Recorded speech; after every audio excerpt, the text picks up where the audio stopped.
The cloud. All right. I'm going to broadcast now, okay?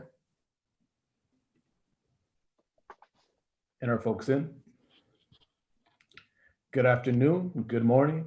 Welcome to the Association for the Study of the Worldwide African Diaspora webinar, Revisiting Black Marxism, Key Texts in the Study of the African Diaspora. My name is Bryce Henson. I serve on the Oswald Executive Board and am the chair of the Social Media Committee. Today's webinar is part of our year-long social media and online programming.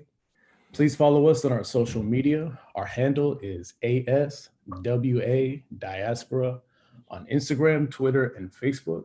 Many of you have already been tuning in to our IG Live book talk series this year. We have one more this semester on November 17th at noon Eastern with Dr. Ana Lucia Araujo.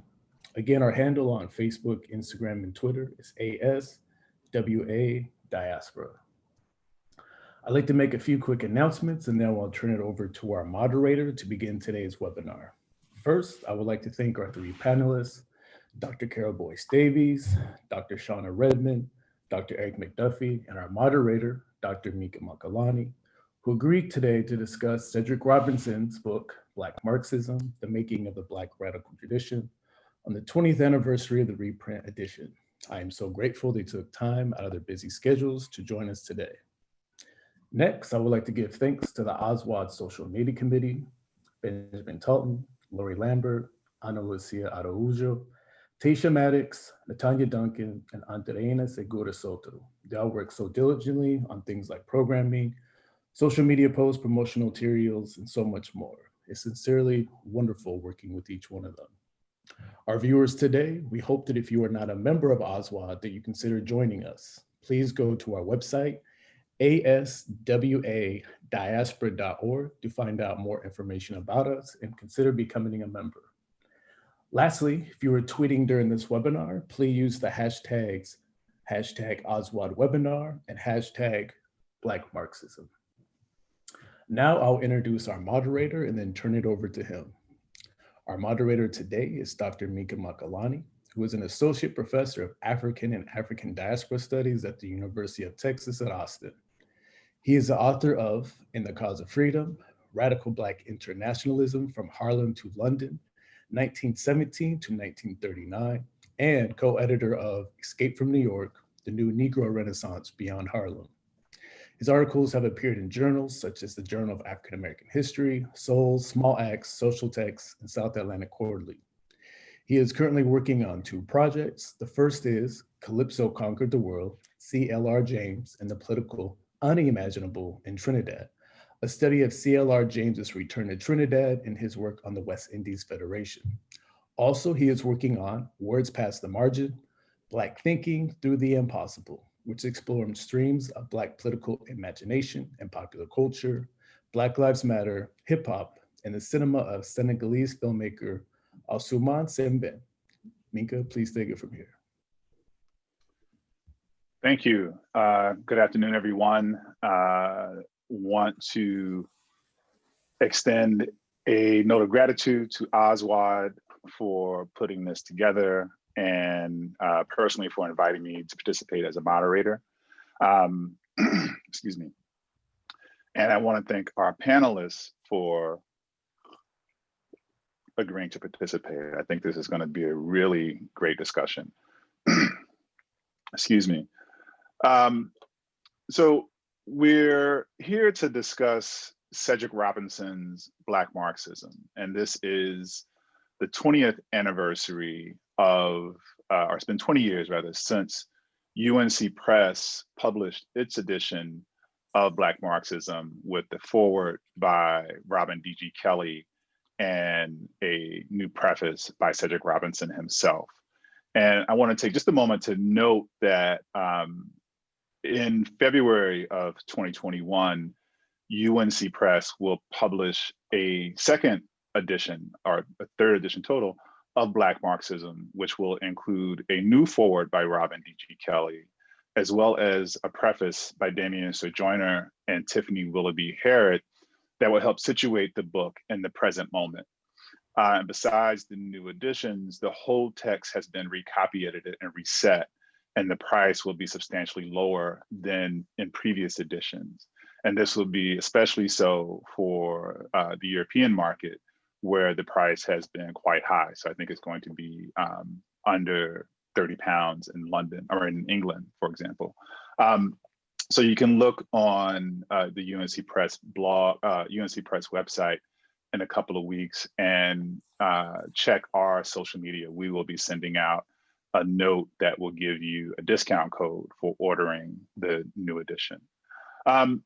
But in thinking about Black Marxism, this is a book that was originally published in 1983 by Zed Books.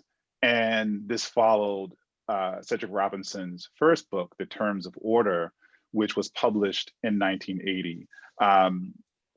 And as Robin D.G. Kelley has noted in his foreword to the 2000 edition, Black Marxism went largely underengaged. It wasn't widely reviewed. There were a couple of book reviews, a couple of essays, review essays that discussed it in brief, but nothing when it first came out that really engaged the depth of its analysis and the breadth and what it was trying to propose as a rethinking of Black radicalism and the Black radical tradition. With that work coming out again in the year 2000, Black Marxism experienced a rebirth in terms of popularity and accessibility. It was quite hard to find editions of the 1983 Zed book in bookstores. And you almost had to know someone who knew about it to find your way to it.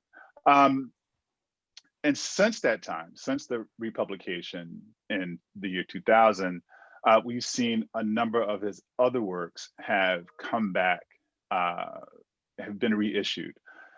In 2007, his last book, Forgeries of Memory and Meaning, Blacks and the Regimes of Race in American Theater and Film Before World War II, appeared on UNC Press. And then in 2016, his first book, The Terms of Order, Political Science and the Myth of Leadership, which originally appeared in 1980, was republished with a foreword by Erica Edwards. In 2019, HLT Kwan ushered the UNC reprint of his 2001 An Anthropology of Marxism. And this was a work that, until it was republished, was exceedingly hard to find. And at one point on Amazon, I found a copy for about $1,700. So it's a much more affordable price point now. And HLT Kwan also published a collection of Cedric Robinson's published and unpublished work, Cedric J. Robinson, on Racial Capitalism, Black Internationalism, and Cultures of Resistance, which appeared in the Pluto Press Black Critique series. So his work has come back into the center of discussions within Black studies and Black radical circles. And today we want to revisit the impact and importance of Black Marxism. And we want to do that with three of the leading scholars in the field. And so I'm going to introduce them and then we'll open the discussion. First, we have Carole Boyce Davies, who is the H.T. Rhodes Professor of Humane Letters, Professor of Africana Studies and English at Cornell University, and the author of the prize-winning Left of Karl Marx, The Political Life of Black Communist Claudia Jones. She has also authored Black Women, Writing and Identity, Migrations of the Subject, Caribbean Spaces, Escape Routes from Twilight Zones, which is on the internalization of Caribbean culture, and the bilingual, and she's also the author of the bilingual children's story, Walking in Avon, which is in Haitian Creole and English. Dr. Boyce Davies has also published 13 critical editions on African diaspora, and Caribbean literature and culture, such as the 2-volume collection of critical and creative writing, Moving Beyond Boundaries, International Dimensions of Black Women's Writing, Black Women's Diasporas, and Encyclopedia of the African Diaspora, as well as the document collection, Claudia Jones Beyond Containment, Autobiographical Reflections, Poetry, Essays. Her current research project is for a manuscript on writing Black women's political leadership in the African diaspora. And she is the past president of the Caribbean Studies Association, which organized under her leadership the first CSA conference in Haiti in 2016. We are also joined by Dr. Erik McDuffie, who is an award-winning scholar and associate professor of history and African American studies at the University of Illinois at Urbana-Champaign. Currently, he is working on a new book-length manuscript, tentatively titled Garveyism in the Diasporic Midwest, the American Heartland and Global Black Freedom, 1920 to 1980. Drawing from original research conducted in Canada, Ghana, Grenada, Jamaica, Liberia, South Africa, Trinidad and Tobago, the UK, and the US. His book establishes the importance of the US Midwest, the 20th century global Black history, and demonstrates the viable political exchanges between the heartland and Africa and the African world through Garveyism. He is the author of Sojourning for Freedom, Black Women, American Communism, and the Making of Black Feminism. He is a lifetime member of OSWAD and its former vice president. A sixth generation Midwesterner, his family hails from the United States, Canada, and St. Kitts. I'm sorry, everyone, because of the pandemic and you're working from home and people start coming to your yard to do housework that you weren't expecting. So my apologies. Finally, but certainly not least of all, we are joined by Dr. Shana Redmond, who is a public-facing scholar and the author of Anthem, Social Movements and the Sound of Solidarity in the African Diaspora, and Everything Man, the Form and Function of Paul Robeson, which was just published on Duke University Press. She has written widely for popular and scholarly venues, including NPR, BBC Three, Brick, a literary journal, Black Camera, and Race and Class.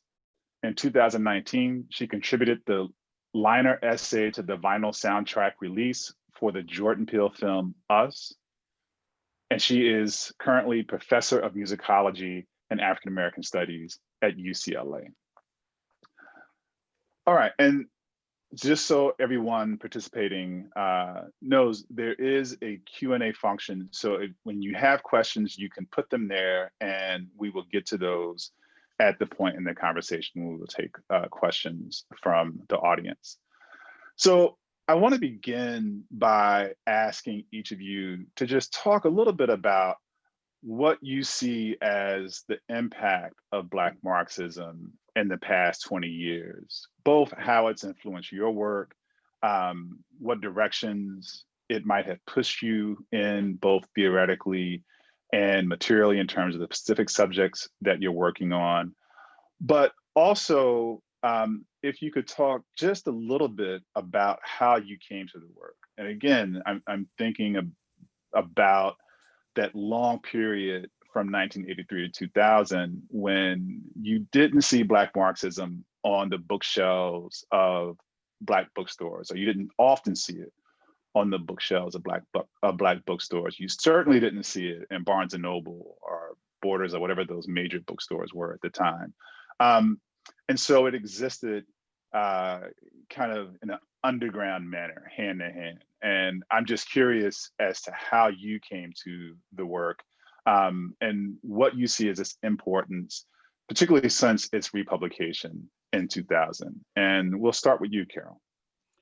Hi, thank you, Aswad, for doing this webinar. And I know that many people have been looking forward from everywhere in the world, I know, to doing this. So a shout out to people who indicated they were going to join in this, because the timing works. If you're in Africa or in Europe, you still have time frame that you're not really falling asleep.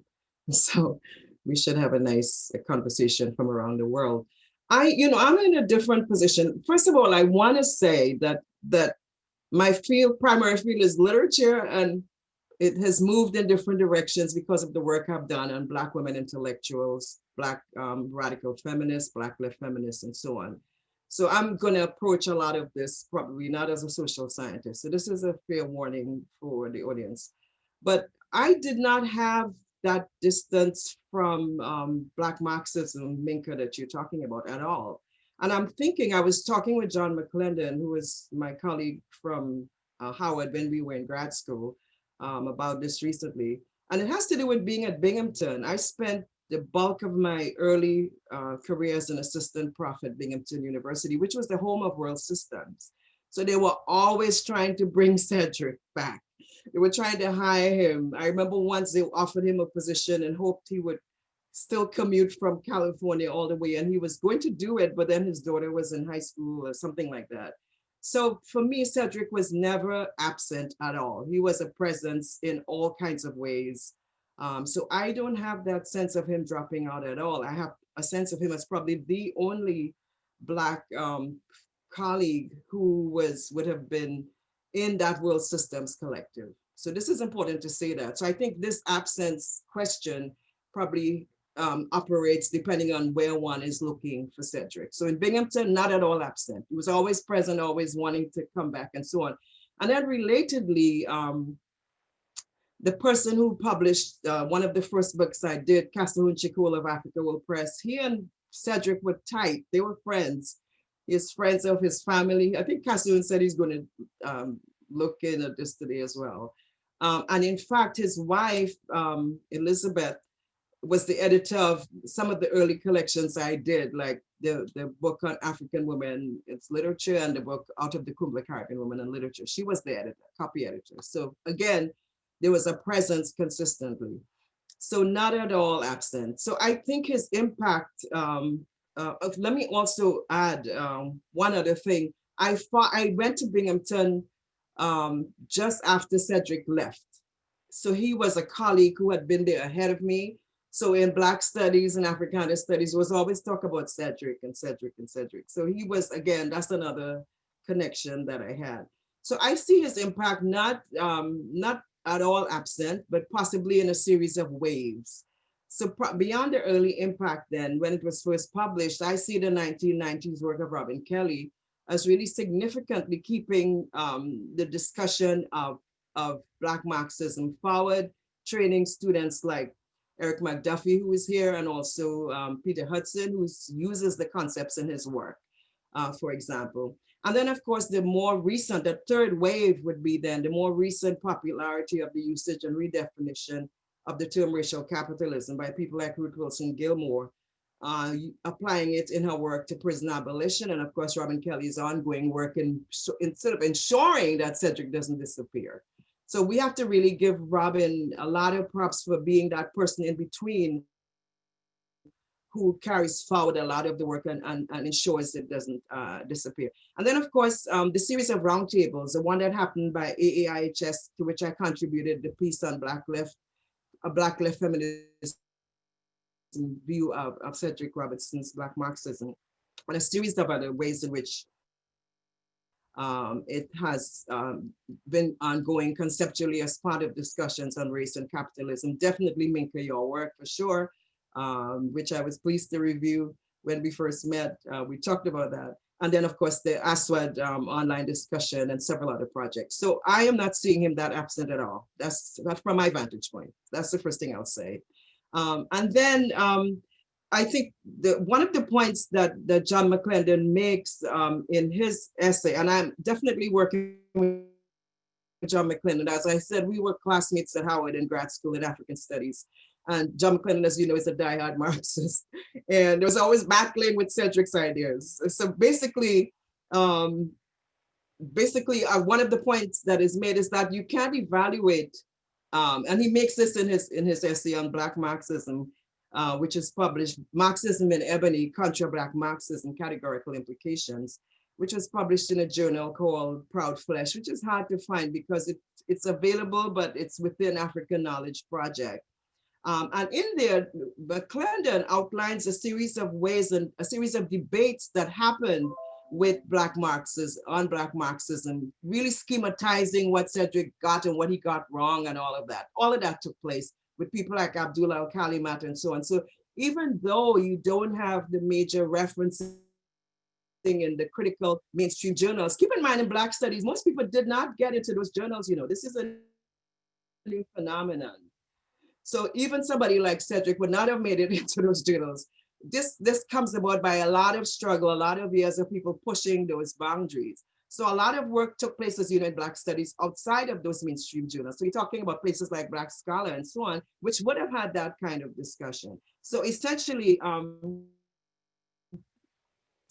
there's a series of places where you have had analysis of Cedric's work. That's all I'm saying. And I don't think it's, my assertion is that I think Robin was using too much the lens of that contemporary period and not looking back at the way in which Black Marxism was a landmark appearance and the way it was engaged by a number of scholars of the time. And I'll stop there. Thank you for that. And it's interesting you mentioned John McClendon. He, when I was an undergrad at the University of Missouri, he was one of the professors there in Black Studies. And I remember distinctly he and Sundiata Chajua telling me to read Black Marxism and then the next breath, so I could know what was wrong with what he said. And then when I thought I understood it and I didn't know what was going on when I first read it, they like raked me over the coals for not really knowing what he was talking about. So it's interesting how small the circle of people are who've engaged his work over the years. And Erik, you're someone who worked with Robin in graduate school. And I also remember, I think it was 1997 or 1998, you had organized a conference that I was supposed to attend and I couldn't. But I remember thinking I need to reread Black Marxism before I go. And then a friend told me about how that was a central text that so many people engaged at that conference. So you're kind of another cog in this long history of keeping his work at the forefront of Black studies. So I'm just wondering if you could talk a little bit about this as well. Well, sure. Well, first of all, good afternoon to everyone, friends and colleagues out there. Thank you very much to Aswad for sponsoring this event. Ben Talton, Bryce Henson, thank you very much for your background work with this. And of course, thank you, Minkah, and for moderating the sessions. And again, it's great to be on this panel. So I guess what I would say, just to kind of pick up where you left off, Minkah, is that I came to Black, I was thinking hard about when did I first discover or learn or think about this book. And frankly, I don't recall exactly when, but I know that I knew about it by the early 90s. So after I had graduated from college, I graduated with a major in history, a minor in African-American studies. And frankly, I had never heard of the book, although I had heard at that point of Robin Kelley. So I found the book, I ordered the book, then published through Zed, that big, thick, black copy that looks like a Bible. And honestly, frankly, I read it, I tried, and I think it's safe to say, I tried to get through it on my own. It took me about 2 or 3 years, I think, to get through it. It's just so brilliant, so dense. And it took me some time, but I got through it, and I came, and as Robin Kelley pointed out in his preface to the 2000 edition, for him, the Black Marxism is one of the most important books that he ever read, and certainly that is true for me.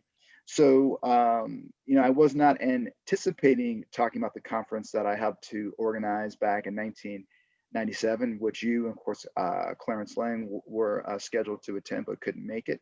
But yeah, so the conference was called Afrique's Sons and Daughters with Banner Red. I forgot the subtitle, but I was not prepared to actually have this conversation, Minkah. This is cool. And sorry, again, man, it popped into my head. No, it's cool. No, this is good. This is good. So it was a graduate student conference held at Temple University, and the objective was to discuss Black radicalism. And certainly Cedric Robinson's book was foundational to that conference, to that meeting. I should note, and to be clear, I never met Cedric Robinson. I never heard him speak. I certainly regret that I never heard him speak, but as Carole pointed out, as you did as well, I am a student of Robin Kelley and a good friend of Ruthie Gilmore. And as she pointed out, that we are all students of Cedric Robinson, even if we did not take classes with them, in light of, again, being taught, being mentored by people like Robin Kelly or Barbara Ransby or Ruthie Gilmore. So that said, so I do think in certain areas, so I would agree with Robin that in some ways, Black Marxism was forgotten, was erased from certain circles. And it seems to me that in the last 10, 15, 20 years, the book has really taken on its own life.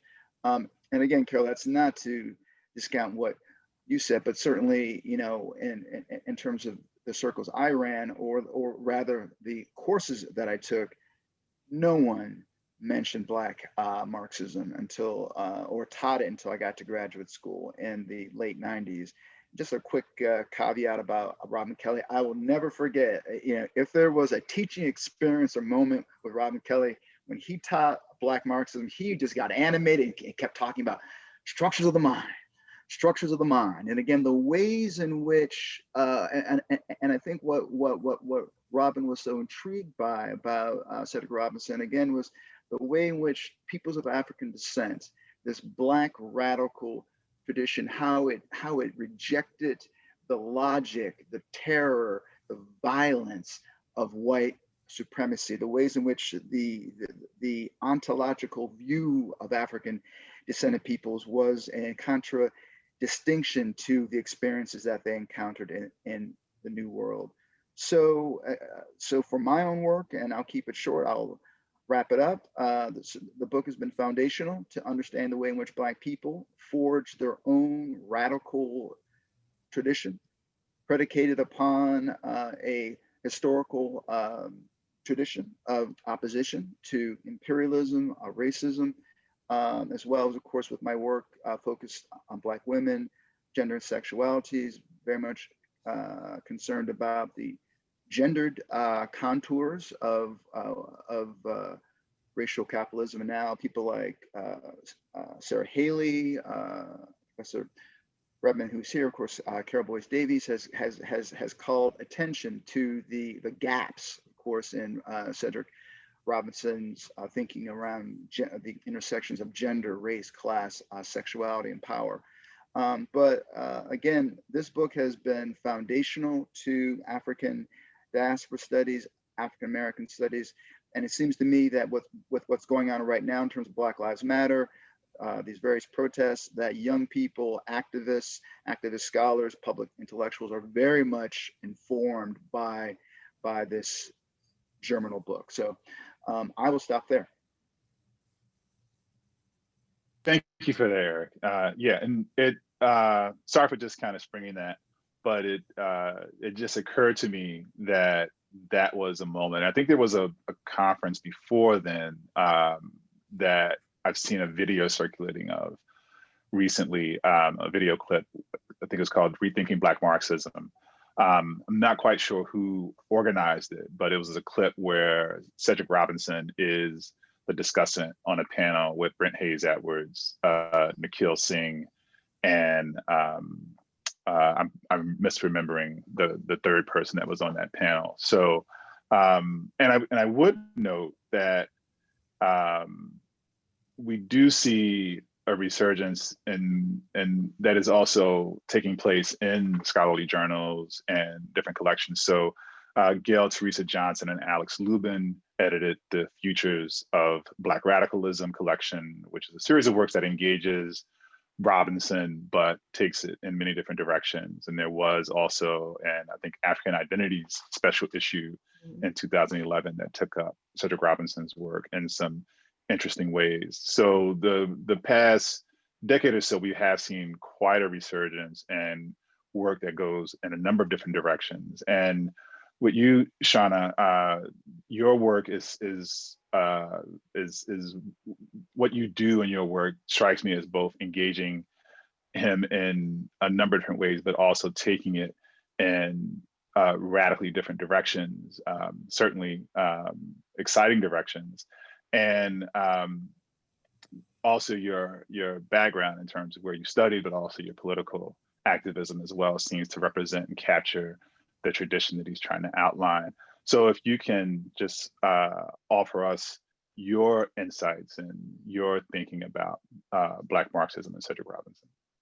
Sure, thank you. I also want to thank Aswad for gathering us, curating this event. I think it's so, so crucial to continue being in dialogue and debate around these ideas, right? That these are not being positioned as a type of holy grail, but as texts through which we live and continue to think and continue to influence us in ways that are both kind of inspirational, but also deeply unsettling for us. And I think to really wrestle with that as a collective is super important. And I'm going to be referential to some of what's already been said, because I'm coming to this work not as kind of a direct descendant, well, a direct descendant, I would say, of Professor Robinson, but someone who only met him just shortly before he passed, unfortunately.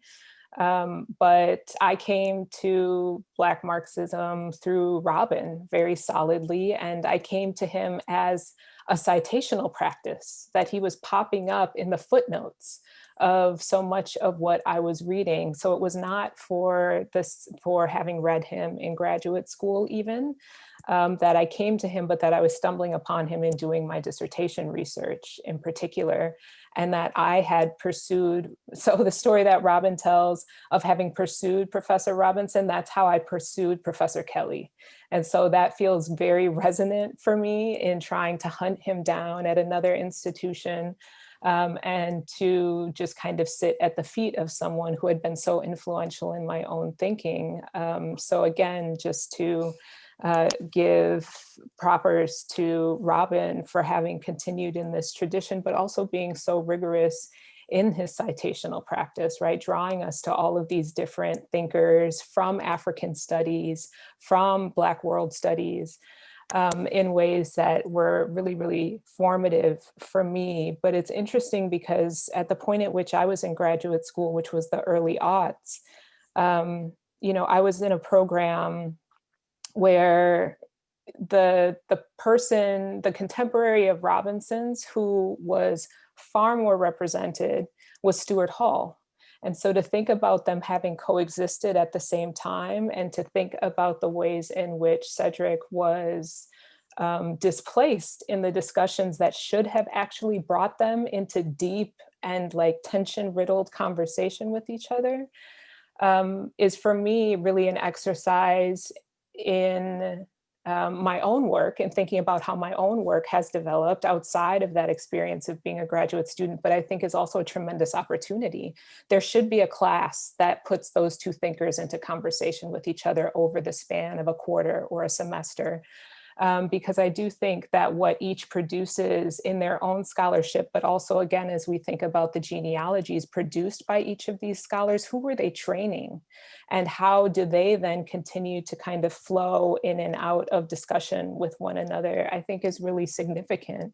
Because by the time Robin really sets aflame ideas of Black world resistance in the 1990s, you know, you're having people like Paul Gilroy, like Hazel Carby, these folks who are out in the world and really setting tremendous foundations, but also, whether explicitly or not, kind of dovetailing from much of what Cedric had already put into the world. And so I think to think about the Birmingham School, think about cultural studies in relationship to his you know, foundational works in the Black radical tradition is to think across the Atlantic in really important and necessary ways, and gives for or makes for the opportunity for scholars like Carole, like myself, who kind of pick up on Black Marxism at the Richard Wright chapter, right? Like that's where I see my work stemming most directly from, is taking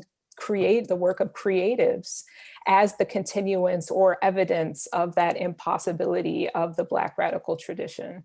And so I'm really thankful for the work that he's done. I'm thankful for the fact that Robin continued to carry him in the way that he did, but also to recognize that Cedric didn't go anywhere. You know, he was here, he was doing the work.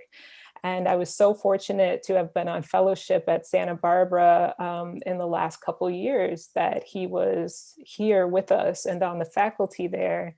I was a faculty fellow there a couple of years ago, and just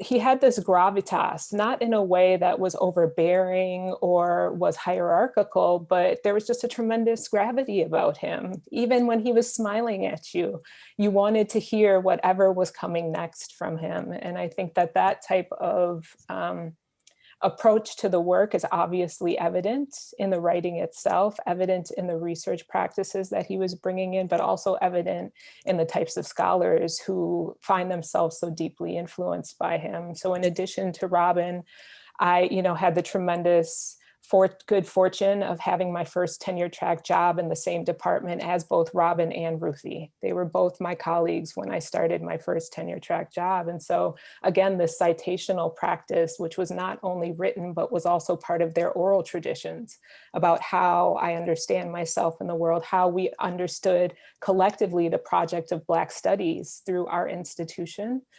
And it's been a really tremendous grounding point for me to think about all of the ways in which he opened up the language for thinking about not just the kind of critical analytical work of thinking through this tradition, but also all of the rigorous creations and arts practices that made it possible, and inviting that kind of conversation, recognizing where he didn't extend it far enough, because many of our conversations with one another were precisely about that element, right? I think he was wanting to encourage me in particular types of ways while also recognizing that this is where he didn't do enough, that there was so much more space for us to actually engage with creators as foundational to and the evidence of this radical tradition. So I was really fortunate to have been part of the Futures of Black Radicalism publication and to contribute a playlist to how we might consider the ongoing presence of these resistance efforts and the types of homages and genealogies that were already present in our listening practices that we might then hear differently if we placed it in the world in the proper way.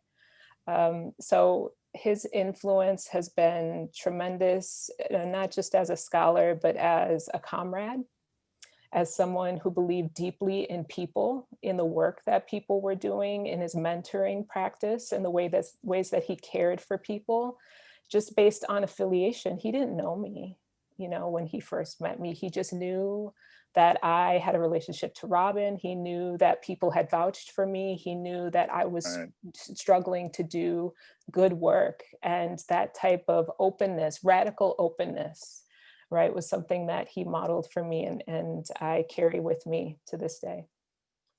Right. I mean, it's interesting. You mentioned kind of his intellectual generosity, and I've written about where I had never met or even corresponded with Cedric Robinson, and my book was about to come out, and I saw him at a conference, and I had written a section that was critical, taking up Black Marxism, but in a critical way.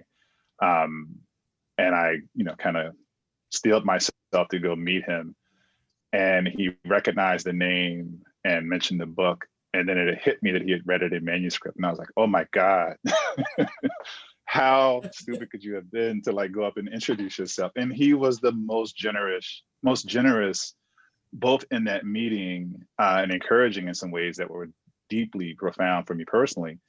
But then he would introduce me to other people in the years since. And I only met him one other time, and he had invited me to dinner, which I couldn't go.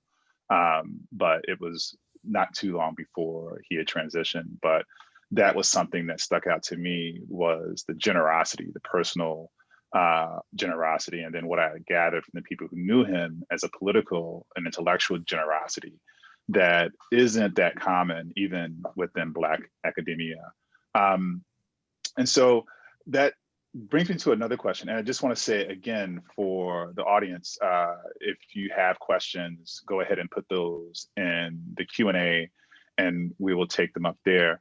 But, and hearing everyone, but also what you were just saying, Shana, I'm wondering, because we always think about and people approach Robinson as this political theorist who, and they're quite wrong when they say this, but it's kind of narrowly focused on just Black people. I think Josh Myers has pointed out that he has 2 books that aren't on Black people. It's on Europe, actually. And so, and then the first section of Black Marxism is on Europe. So this is someone who has a very capacious mind. He's very broad and he's very engaging across a range of disciplines and a range of historiographies. So what do you think people should know about Cedric Robinson, both as an intellectual, but also what you see him attempting to do in Black Marxism? And I'm reminded of the opening for his new preface to the 2000 edition, where he says his point wasn't to exhaust the subject, but was to identify that it was there. And it struck me as an invitation to continue to explore what he has explored, but as you and as Carole and others have pointed out, to explore those areas that he didn't explore, that he overlooked. So I'm wondering, in addition, what do we see him attempting to do in Marxism, in Black Marxism, excuse me, that is generative, or if we want to engage in maybe pushing his thinking a little bit, what would each of you offer there? And maybe Shana, we can start with you. Yeah, I mean, I think I want to say first that, as other people have said, to study Black people is to study the entire world. And so I actually think it no small thing to be considered a student or scholar of the African descended.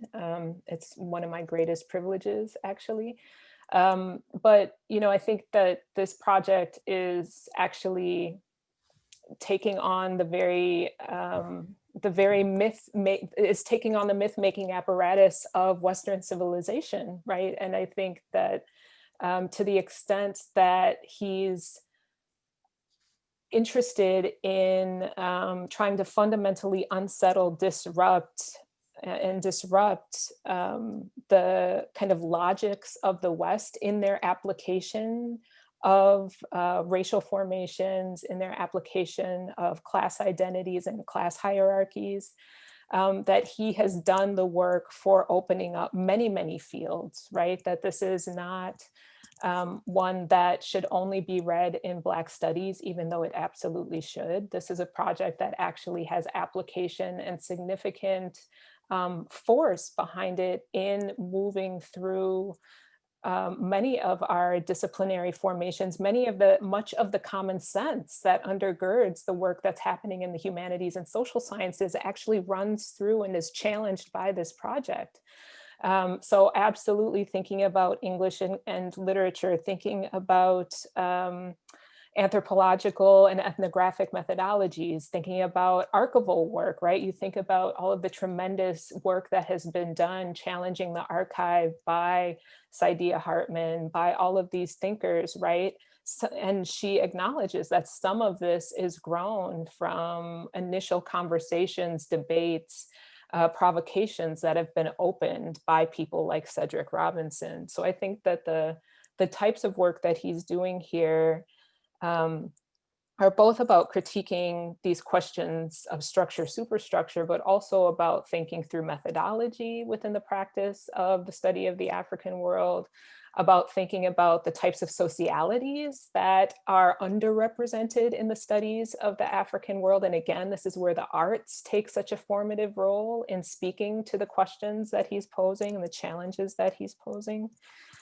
So I think that the work has a wide application, and yes, there are, like Erik was suggesting, ways in which differently positioned scholars, thinkers, creatives will struggle in various points of the work. I returned to it in preparation for this conversation and still found myself struggling in particular ways, not only in kind of respectful and curious disagreement, but also just with the very structure of the project, right? And I think that that's something that maybe we'll want to talk about, how it is divided in the way it's divided, what other types of languages might have allowed for thinking all of those things together at one time rather than in kind of segmented portions. But I think that the work has a lot to tell us about these disciplinary formations, but also foretold a lot, that there's a lot of prophecy in this book. And I think that's why we still hear this language, why the 20th edition was so spectacularly received, right? Why a copy that's only, a year or two old is beat up, in the way that it is. Like, it's because it has so much to reveal to us still in this moment. And it was a project of like you were saying, right, that this is an opening. He acknowledged that this is an opening, but it's a 350-page opening, like the incredible curiosity that he was demonstrating for us. And this is something that I struggle with my students around so much, is just the limited curiosity. And this was another thing that he as a scholar was putting on the table. Be curious about the world in which you live, the histories that have made for what you currently understand of the world.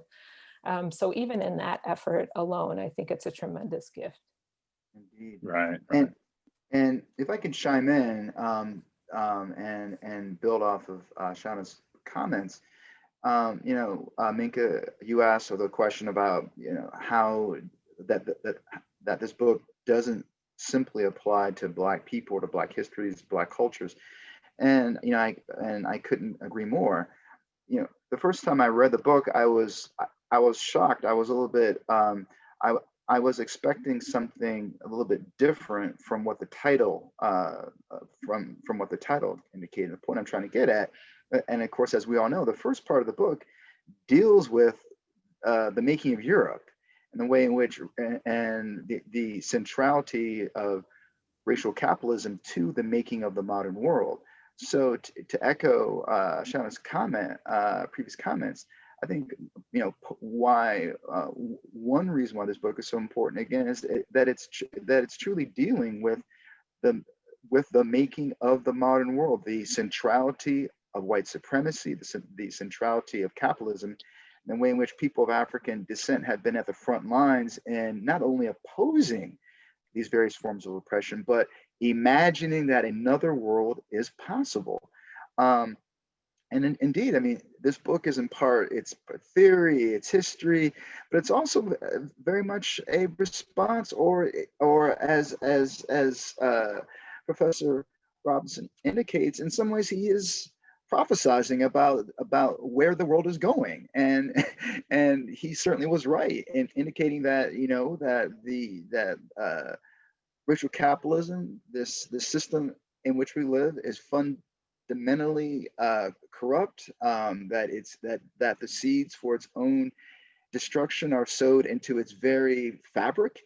And given again what's happening right now in terms of Black Lives Matter with COVID, this book, I think, is not only a piece of history, but also in some ways a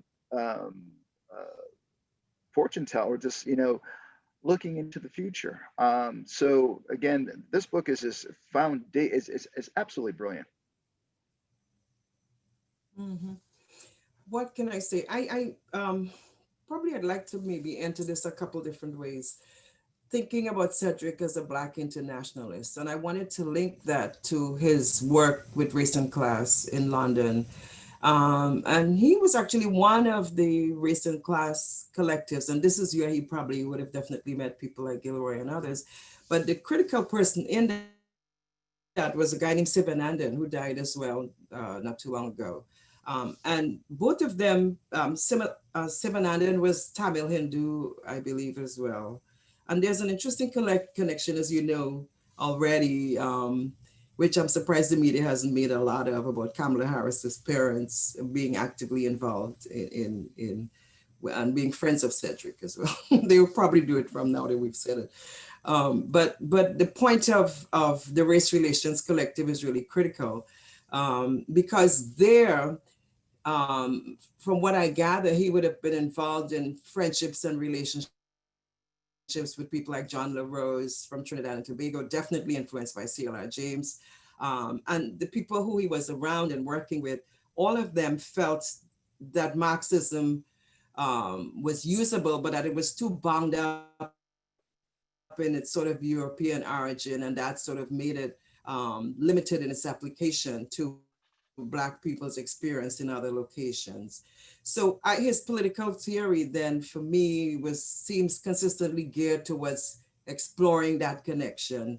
In other words, looking as well at what in Black and Third World experience its struggles against imperialism can then give us that knowledge that can help us unpack the Black experience wherever we are in the world. And I think that's what I meant about his Black internationalism.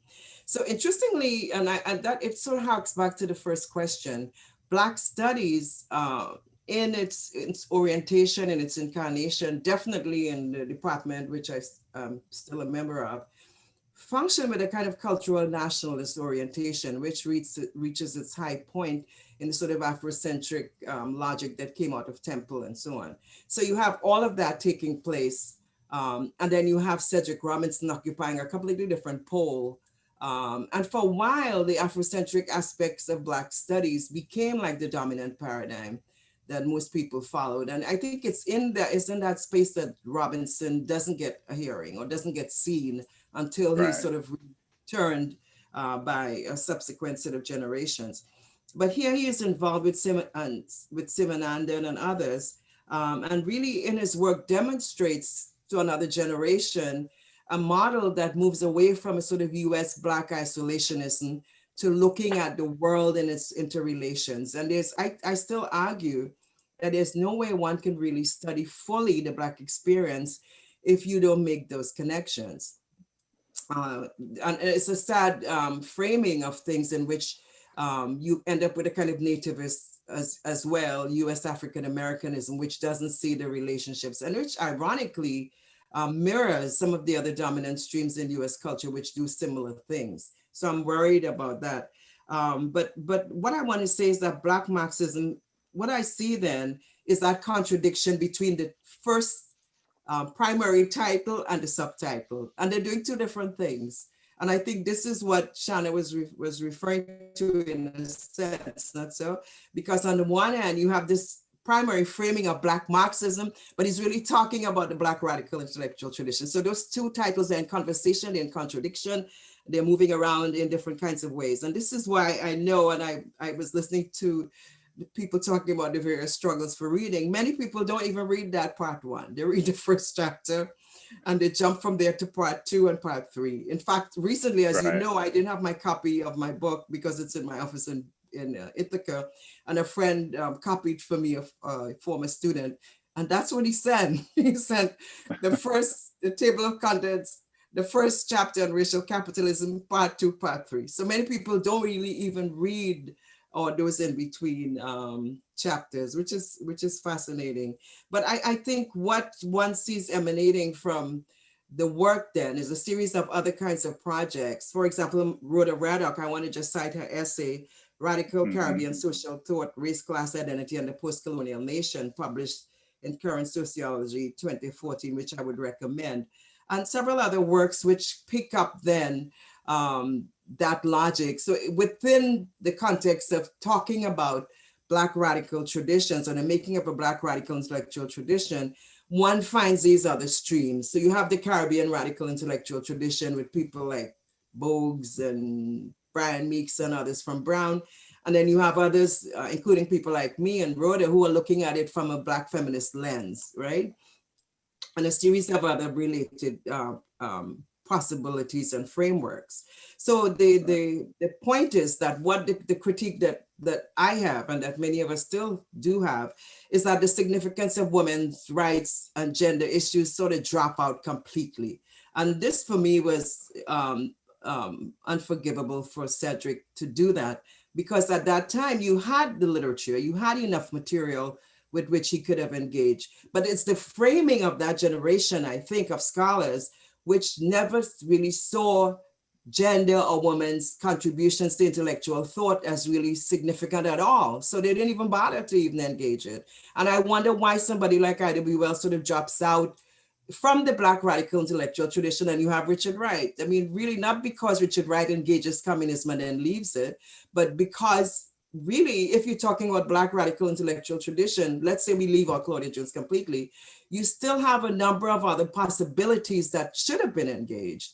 And he knew it and doesn't really go there. I think he leaves it open later on for others to come into it. So therefore, I love, the work that has been coming out from young Black scholars, including people of your generation, which is saying, okay, we have a frame, but now we need to push this in a direction which really explores what this Black radical intellectual tradition is, and really goes back then and really finds what is Black Marxism. Because again, you can't really work with a full definition of Black Marxism if you just work with Cedric's model. This is the critique. And this is not taking away anything from his massive intellectual contribution, but saying, right, what do we do in the next incarnation? Do we repeat the same model, or do we advance it? Do we open it up? Do we create new avenues or pathways? Do we look at what was happening at the time? So Journalists for Truth and Justice, you don't have Vicky Gavin, you don't have Esther Cook Jackson and Louise Patterson, and all of these people are working. These were Marxists. These were Black women who were Marxists in a deliberately public kind of way. They are disappeared completely from any kind of consideration. And that's the gap, I think. In spite of the generosity, in spite of the brilliance, in spite of all of that, there's a little gap in the sort of framing of things in which Black women's contributions sort of fall through the cracks. That's what I wanted to say. Yeah, I found myself wondering what would that last section look like if he had engaged Claudia Jones, because you not only have her in an Into the Neglect essay, really going beyond Marx and a question of value and how you measure value in social reproduction, which is something that at the time Marxists definitely weren't doing. And so she's way ahead of her of her peers, as Eric's work has pointed out. But then when she goes to England, given the nature of the Communist Party in Great Britain, her work goes in yet another direction that I think speaks to some of the themes that Robinson brings up in Black Marxism. And so it's one of those things that I think, it would have been interesting to engage. And there are people who are taking it up, which isn't to excuse or kind of gloss over that gap. But I think maybe going back to this thing about opening up the subject, that's one of the avenues. And I think most dynamically of late, it was reading Sarah Haley's No Mercy Here, which I thought she really took this up in some very intriguing ways, particularly when it kind of culminates in her looking at blues women in this carceral context. We do have a couple of— I think that's also a push, I mean, just on this issue of the gaps and elisions. I mean, I think it's about the subjects, but it's also about his citational practice, right? I think that there were some opportunities that were missed. Like Certainly, Black women, right? yes, Absolutely. yes, precisely. I mean, there's a reference to Sylvia Wynter, but it only sticks out because there's otherwise so much silence in engagement with Black women's literary, kind of scholarly production. So, And indeed, if I can follow up as well, I mean, he mentions Angela Davis once in the conclusion, and so to think, what would including a chapter, say, on Claudia Jones or the Sojourners for Truth and Justice, how would that transform the book or the argument? And to build off of previous comments, I think not only in terms of issues around social reproduction, but as well as writing explicitly about the patriarchal heteronormative politics deeply embedded among Black male radicals then and now. But again, the work that I've done, Carole Boyce Davies has done, Shana has done. In fact, Carole, as you know, your book on Claudia Jones was critical for framing my argument. So without question, Black Marxism is foundational, but again, there's such space to move in new directions. Right, and just we do have a few questions in the Q&A, and I want to get to some of those, and I think they connect to some of the things that we're bringing up, and so I'm gonna go somewhat in order. There's one that's about kind of the nuts and bolts of Robinson's argument, and then there's one about the link between intellectual work and activism that I want to get us to. And so the first one is from Harvey Neptune. And he's asking about Robinson's argument concerning the historical link between New World slavery and racism, which he reads Robinson as suggesting that racism, or to use Robinson's term, racialism, which I think is something different than racism for Robinson, that predates slavery. But that's an argument that goes against the scholars that Robinson identifies in the Black radical tradition. So C.L.R. James, Eric Williams, Oliver Cox, who Robinson is deeply influenced by. And so he's wondering if we could comment on this seeming contradiction or tension. I think this kind of gets to a bit of what Robinson was writing against at that time, where there's the kind of dominant argument, at least from the Black left, is that racism is a production or as a result of capitalist production relations. And so this is how we understand race and its function. And Robinson is arguing that this goes back to the origins of Western civilization. So he talks about racialism for him. I forget the exact language, but basically the ordering of society that is justified by a reference to the biological makeup of the people who are positioned in these different hierarchical relationships.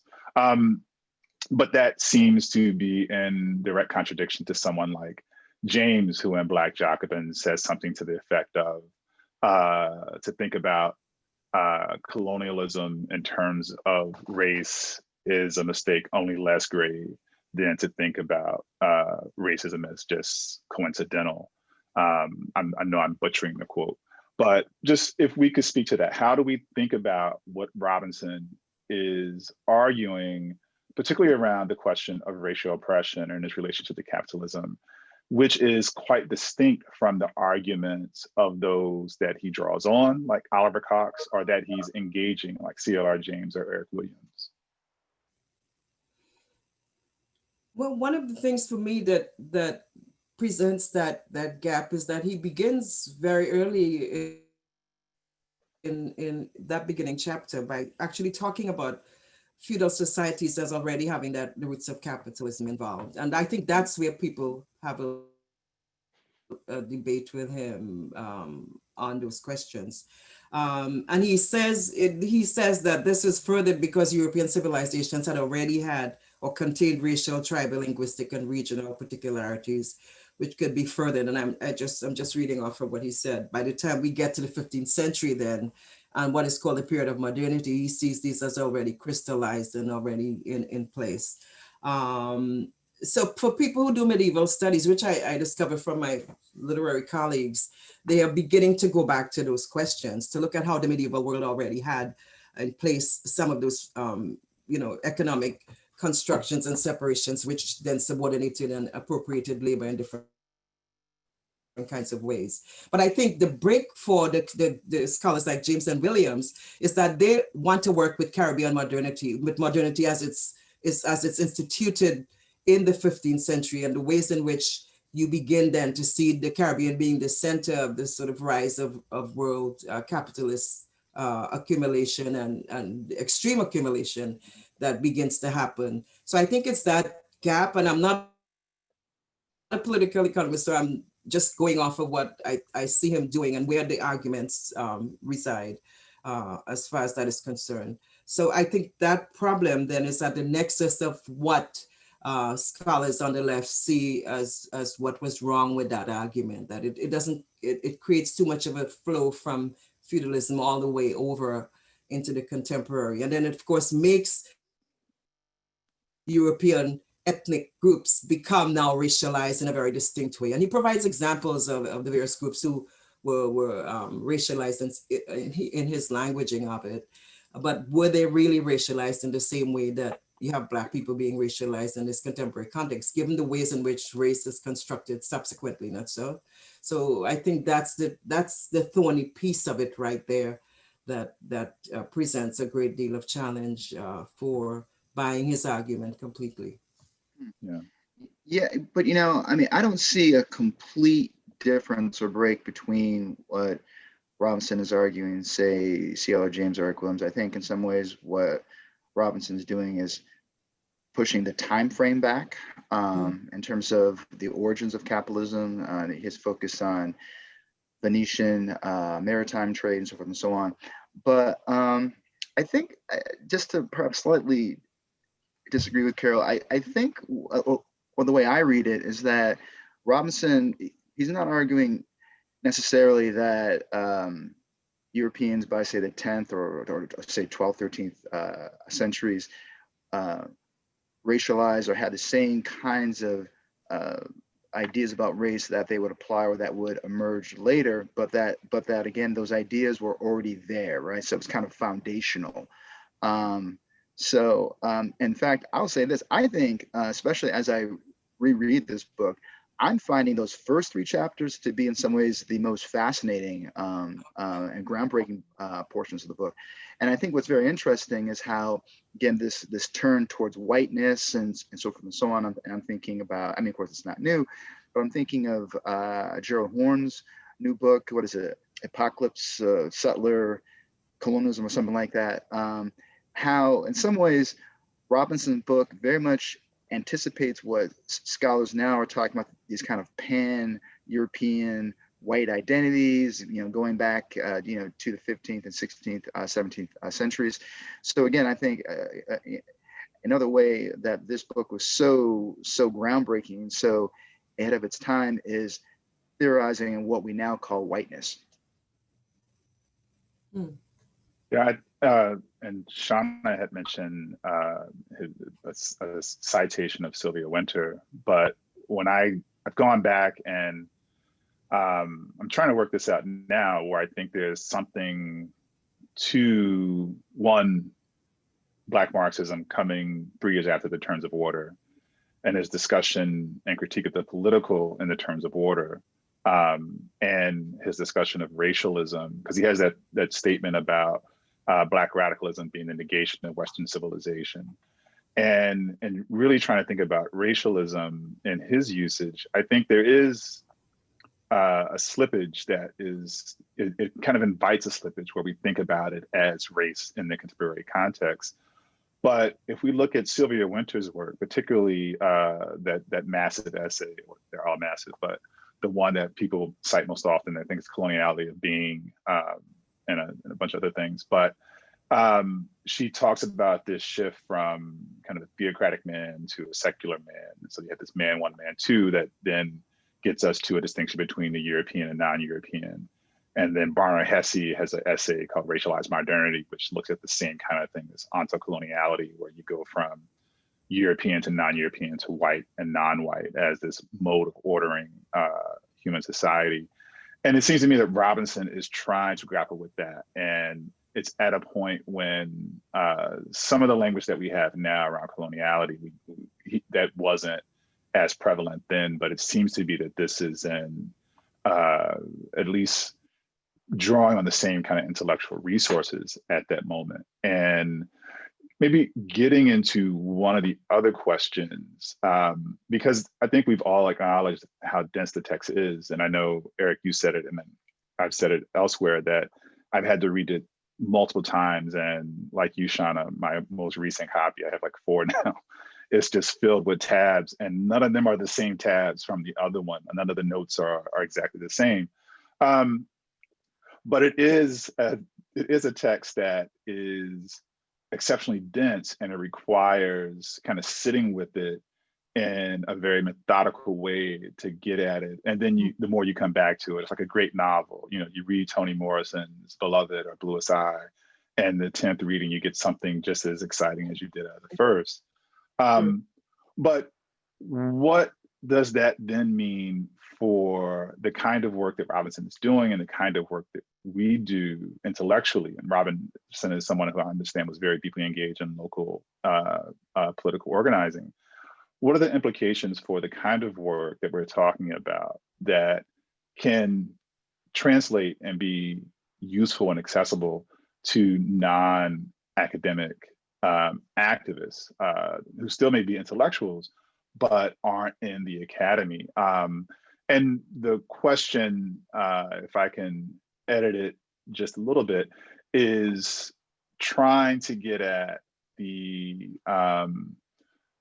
complexities and the nuances that we, as writing in the way that we write, have to grapple with contingency. We have to grapple with the nuance, and things aren't as straightforward. And there's a tendency that doesn't translate, at least in popular conversations. And we can think about this on social media. Some of the things that we are dealing with, or that Robinson is dealing with, don't translate easily to Twitter or to Facebook. So how do we bridge that gap between what we're doing and people who are organizing in local communities, or who are, say, the people who are really behind the movement for Black Lives, are really behind abolitionist movements across the country and now across the globe, both with Robinson's work, but with our own work as well?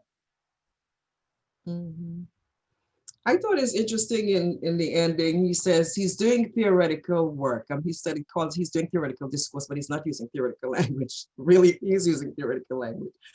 But what I think maybe he was trying to get at is that any kind of theoretical work that we're doing has to be informed by some sort of struggle. And it seems that's implicit in what he does, in the way in which he uses, for example, the Haitian Revolution and other kinds of political movements as the sort of generative force for what then creates a Black radical intellectual tradition. So it seems to me he wants to say that, he wants to be clear, and that ending is where probably we want him to open it back up, right? Because that ending is right where he sort of tries to put together all those pieces, but you can tell it's short, but it's really right where he wanted to, haven't done all that thinking and all that historiography. And of course, he is, like you said, he's methodical in terms of his citations. In everything that he says, he documents it. He has it really worked out. But then he has to go to places like Marinage, right? He has to go to those other spots where Black people rejected the bases of the oppression. And I think this is what he's trying to get at. And I think this is what many of us work on now. We try to see then where those spaces where we no longer controlled or contained, is probably the better word, by whatever the dominant ideology is, like as we live right now, right? This is a good example of that that practice of we pretty much living all like kind of strange maroons in our own locations. That so I think for me, that's how I find I'm able to make sense of what he does once he takes us through and brings us to that ending. Shana, I kind of wanted to draw you in on this, because particularly with the work that you're doing around creative, so both in Anthem, but then particularly with Paul Robeson and some of the other stuff you've done in between the two books. What is there a relationship that the scholar, kind of properly defined, can have as an activist, but also is there a relationship that the scholar and the activist and the artist can have that's productive in the kinds of ways that I think we seem to be suggesting Robinson is pushing us toward? Yeah, I mean, I think that the part of what makes Black Marxism for me so difficult is the constant referencing, right? All of the other things that you have to read in order to make sense of what he's telling you, right? And I think that part of the work of of being a conscientious or committed reader, someone who's working towards the speaking of many tongues, is to actually clear space for that type of study to actually transpire. And it's incredibly hard, right? Thinking about particularly this economic formation where we're so reliant on service workers and people who are not going to have the time to actually sit in a 300-page text such as this in the ways that many of us are privileged to do. So part of it is a reckoning with, again, the differential accesses that people have, not to languages so much as time, as the opportunity to actually be in these conversations in the ways that they might choose to otherwise, and to really reckon with our own positionality as the petite bourgeoisie, right, as scholars. But I think the space clearing that I see activists and creatives and some number of scholars doing is actually being able to not make the language simpler, but to break it down, right, in ways that can be carried by people in meaningful ways. And I think part of what was so compelling to me about going back to the conclusion, as Carole was mentioning, it's short, but it's powerful because that's in part where we see him really touching toes to the ground in a way that feels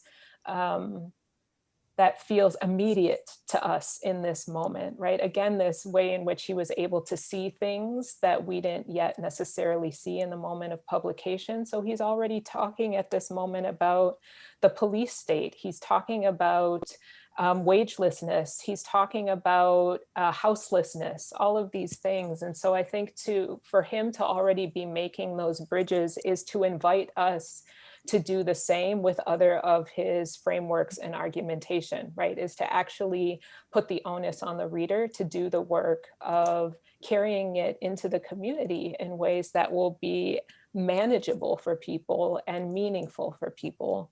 And I think, whether or not it's going to fit within 140 characters and things such as that, that's almost an impossible kind of pedagogy, right? To try and exist solely in that world. But even the ways in which we see the language of Black radical tradition, we see the language of racial capitalism circulating in ways that even 5 years ago it was not, I think is perfectly suggestive and indicative of the ways in which this work is penetrating in different kinds of ways, and in large part through the ways it's been taken up and carried into different types of conversations that are not necessarily directly linking it to these kind of feudal patricidal violences in Europe, but are actually considering it through Claudia Jones, through anthemic production, through reconsiderations of these movement collectives that people are still drawing from as models in the moment. And I think part of what he's also putting on the table that we see very clearly in the movement and creative cultures around us is this investment in genealogical knowledges, right? The muscle memory of African descended peoples in relationship to questions of marriage and flight, of the fugitivity. I know you had a question for us early on about this question of fugitivity, and to have people like Fred Moten and other folks taking up that language in really powerful ways and through various forms, poetry as well as scholarship, has been really crucial in people feeling like this is their language, right? And I think that's something that Cedric wanted. He wanted this to be our language, right? So I think that opening is an invitation for all of us. Right. One of the things I'd like to, people talk to, Shana, that you made me think about how we decolonize these curricula in which we work. And I see him, this is a book I was reading for this presentation instead of reading Black Marxism. And that's the book, The Terms of Order, Political Science and the Myth of Leadership, because he goes into his whole field and he totally destroys the whole logic, the internal logic of what runs political science as a field. And that was pretty daring. That was pretty decolonizing. That was amazing. kind of intervention I found. And I find it useful for some of the work I'm doing. I'm looking at Black women and political leadership. So, you know, rather than talk about the inherited notions of leadership, you know, that one works with in terms of masculinity and so on, you can actually go back now and look at what Robinson had to say about leadership, period, especially in this moment when we have this horrible manifestation of it and coming together in a sort of US version of I don't know what it is, anti-leadership or something. It's not leadership. Or if it is, it's a perverse version. So essentially, the questions of what is leadership as in terms of how the state constructs it, as opposed to how we therefore generate our own abilities to unpack our lives and live our lives in different kinds of ways, I think is really critical. I would recommend that book actually highly for anyone reading in this moment, The Terms of Order, Political Science and the Myth of Leadership, especially given the kind of leadership the US has and the kind of impact it has around the world, right? Because somebody sent me a video of a Black woman in the British Parliament using the same language of this current president and talking about critical race theory. So critiquing and saying they don't need it. So the people in the US often, I say this is coming from the Caribbean, often assume a very insular logic of what takes place here, but it has impact everywhere. And sometimes in horrible kinds of ways, that particularly if you have this kind of leadership paradigm that we're working with that is so explicit, but also in other versions, you know, even the more benign versions, the Obama versions and other versions, because it's coming from the US, the so-called leader of the free world, technically the impact on Bolivia and what happened with Morales, unfortunately, what they're trying to correct now, are all linked to how this particular paradigm of the state is run. And I would want us to, this was his first book, but to me, it's just as significant as is Black Marxism. And I wanted to really put that on the table as well. Yeah, and to flag Erica Edwards' introduction too, as doing work like Robin did for Black Marxism. It's an amazing extension of his thought. And her book is, I forget the title of her book, is Charisma and the Fictions of Black Leadership. Right, yes. But because it actually was when Terms of Order came out, that reading that for the first time really helped me rethink so much of what I thought I knew about Black Marxism. Yeah. Sorry, Someone Eric, you're gonna. A question about how one teaches all of this, which is interesting. But for me, that's a good one because students find, as you were saying earlier, Shana, entry points that they can make legible. As you know, it's a major project undertaking for students to read the entire text. But many do, and I have colleagues who said they assign it to undergrads. People like Sharice says she has an undergrads read the whole thing. But then one has to spend quite a bit of time going back in and pulling out particular portions of it that you want to focus on in teaching, depending on what it is you teach, for sure. I guess if it's a political science or a sociology class, you may be able to do more, right?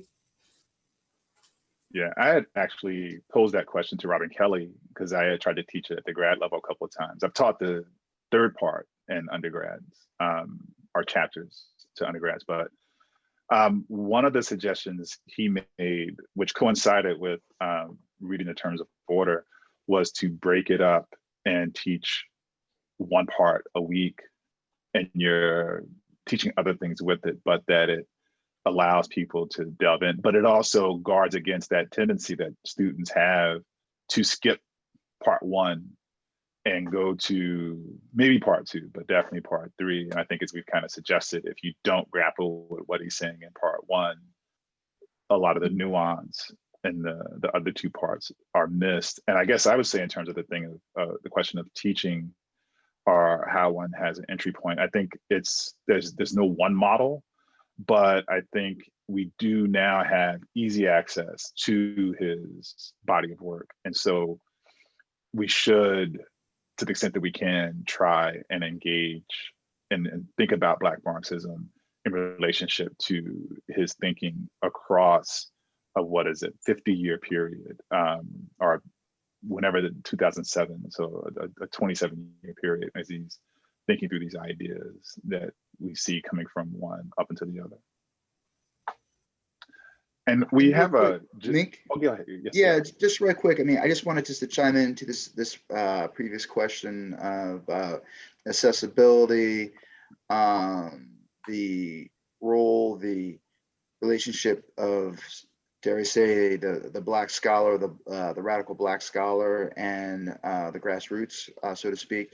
And what I so appreciate about Black Marxism, or the work of all of you on the panel, or people like Robin Kelly or Angela Davis, is that they write in an accessible way. That's not to say that they're not dealing with complicated and deep issues, but they articulate themselves in ways in which everyday people can understand. And I can see just from the attendees here that there are graduate students, there are indeed undergraduate students. So I would encourage you to, again, not only produce high caliber work, but to try to articulate these ideas in ways in which everyday people can understand. Folks who don't have the time or the resources or the privilege to go to school or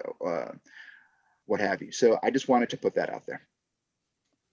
Right. And so we are coming up on the end of our conversation, which I think has been just really good. I've enjoyed this so much. I would point out that someone did provide a link to the playlist that Shana Redmond provided for the Futures of Black Radicalism. So you can scroll through the chat real quick and get that before we close. And I also want to note that you can follow the Aswad social media across its 3 platforms with the handle at Aswad Diaspora, ASWADIASPORA, across all 3 platforms. And so I want to, again, thank Bryce Henson for his work to pull this together, Benjamin Talton for the logistical work and the help with the Q&A, as well as our panelists, Dr. Carole Boyce Davies, Dr. Erik McDuffie, and Dr. Shana Redmond. This has been a really enjoyable discussion and thought-provoking, and I think I'm probably going to spend the weekend mulling over some of the gems you all have left for us. So thank you so much, and thank you everyone for joining us. Thank you.